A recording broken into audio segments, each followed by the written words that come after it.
Olá, ainda nesse assunto de educação e direitos humanos, vamos falar um pouquinho agora sobre os planos internacionais para o desenvolvimento. O mundo caracteriza-se por tendências paradoxais de desenvolvimento. Existem três paradoxos ou contradições principais. O primeiro deles seria maior riqueza, mais aumento da vulnerabilidade e da desigualdade. Enquanto a taxa mundial de pobreza foi reduzida pela metade desde do ano 2000, em grande medida em razão ao crescimento da Índia e da China, observamos também a baixa taxa de emprego, ou seja, o declínio da qualidade do emprego, o aumento da vulnerabilidade, o aumento das desigualdades entre países e dos próprios países. Em âmbito mundial, riqueza mais concentrada nas mãos de poucos, 50% da riqueza global nas mãos de 1% da população mundial. Essa tendência fragiliza a coesão social em todas as sociedades entre os países. Um segundo ponto seria o estresse ecológico e padrões insustentáveis de consumo e produção. O crescimento global vem acompanhado por aumento de estresse ecológico e padrões de consumo e produção. A população mundial triplicou entre 1950 e 2000. O consumo de água e comida aumentou 2,5 vezes entre 1960 e 2000. E o consumo de madeira aumentou 3 vezes. A urbanização e a expansão do estilo de vida da classe média tem levado ao esgotamento de recursos naturais não renováveis e a mudanças climáticas. E um terceiro ponto é o aumento de interconexão e interdependência, porém com o aumento da intolerância e do conflito. O mundo vem se tornando cada vez mais interconectado e interdependente. Com a expansão da conectividade da internet, da tecnologia móvel, da mídia digital, informação e conhecimento são mais amplamente acessíveis. Tem havido redução de tempo e espaço nas relações humanas que muda toda a faceta de nossas vidas. A juventude hoje é a geração mais conectada, mais informada, mais educada e mais consciente na história do mundo. Além disso, estamos testemunhando o aumento dos níveis de intolerância, de violência e de conflitos. Agora vamos falar um pouquinho da Organização das Nações Unidas para a Educação, a Ciência e a Cultura, que é a Unesco. A visão fundadora da Unesco nasceu em resposta a uma guerra que foi marcada pela violência racista e antissemita. 73 anos depois, e muitas lutas de libertação, o mandato da Unesco é tão relevante quanto antes, e o dever da Unesco continua a reafirmar as missões humanistas da educação, da ciência e da cultura. Aqui podemos verificar, que o objetivo então da Unesco seria a promoção de paz e segurança, o respeito universal pela justiça, pelo Estado de Direito, pelos direitos humanos e liberdades fundamentais, sem distinção de raça, sexo, língua ou religião, o desenvolvimento pacífico das sociedades, a construção e consolidação da democracia e o desenvolvimento de instituições democráticas, especialmente em tempos de transição.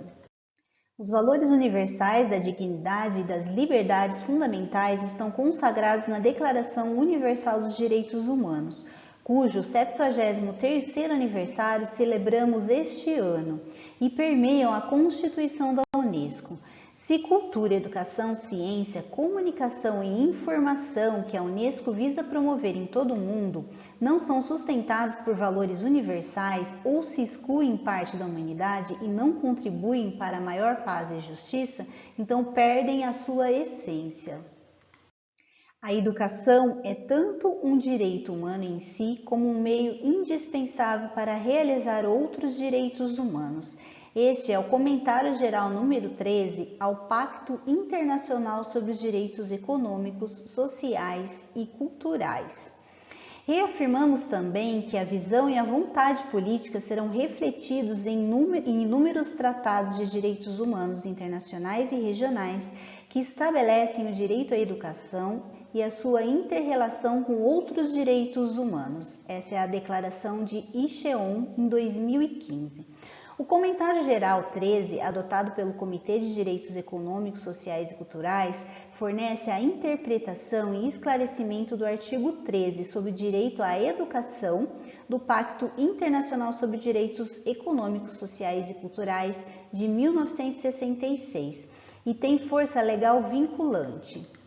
Os Estados-membros da Unesco, no preâmbulo da Declaração de Incheon, reafirmaram as obrigações legais assumidas em outros tratados, indicando que a Declaração de Incheon e a Agenda 2030 são baseados em direitos.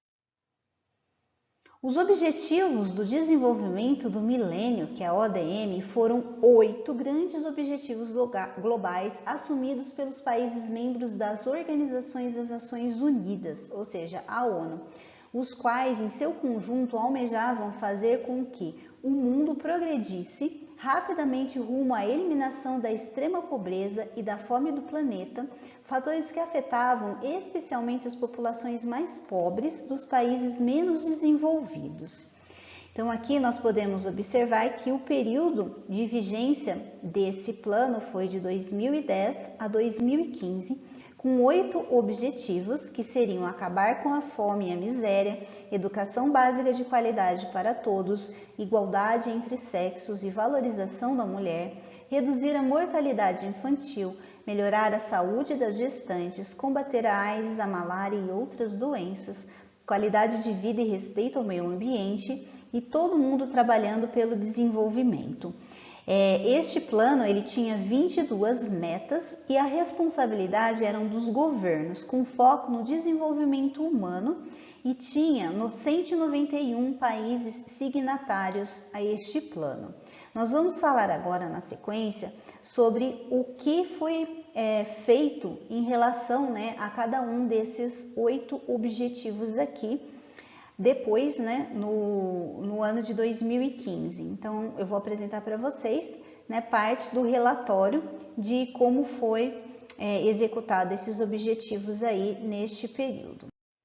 O primeiro objetivo, que seria erradicar a pobreza extrema e a fome. Então, a gente pode verificar aqui que em 1990 nós tínhamos 47% da população em extrema pobreza nos países em desenvolvimento. E já em 2015, essa taxa passou para 14%.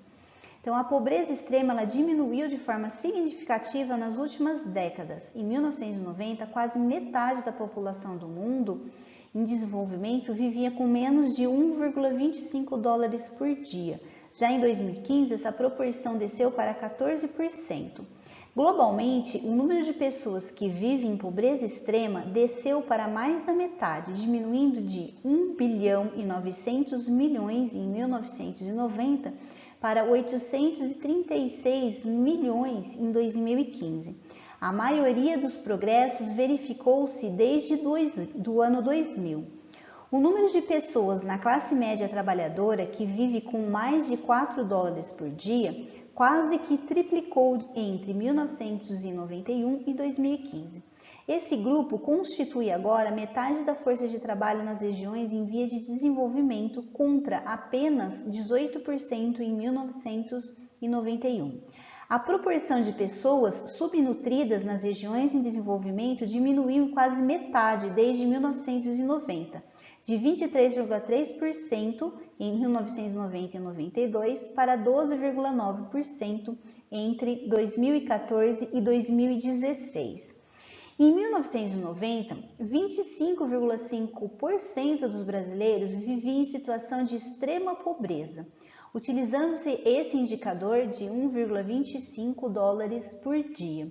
O Brasil utilizou também outros indicadores para monitorar o desenvolvimento dessa meta, dentre os quais a porcentagem da população vivendo em condições de pobreza extrema, dentre os quais, a porcentagem da população vivendo com menos de R$70 por mês, que foi o critério adotado pelo Plano Brasil Sem Miséria para definir pessoas vivendo em condições de pobreza extrema. Esse critério é o que mais se aproxima de uma linha nacional para definir o que poderia ser considerado pobreza extrema no país. Em 2012, as taxas definidas pelas linhas nacional, que seria renda de até 70 por mês, e internacional, que seria de 1,25 dólares por dia, de pobreza extrema, estavam muito próximas, 3,6% e 3,5% respectivamente. No entanto, a queda de 1990 a 2012, medida pela linha nacional, foi menos acentuada, de 13,4% para 3,6%, ante uma variação de 25,5% para 3,5%, medida pela linha internacional. Essa diferença, ela ocorre porque a linha internacional é nominal, o que leva à superestimação da pobreza extrema no passado. Já a linha nacional encontra-se deflacionada pelo Índice Nacional de Preços ao Consumidor, calculada pelo IBGE, o que mantém seu poder de compra constante ao longo do tempo. Assim, considerando-se a linha internacional, o Brasil obteve em 2012, o último ano da série incluída no Relatório Nacional de 2014, uma redução da taxa de pobreza extrema a 1/7 daquela que existia em 1990. E considerando-se a linha nacional, por sua vez, a redução da taxa da pobreza extrema atingiu em 2012 aproximadamente 1/4 do valor de 1990, atingindo igualmente a meta estabelecida do modo voluntário do país.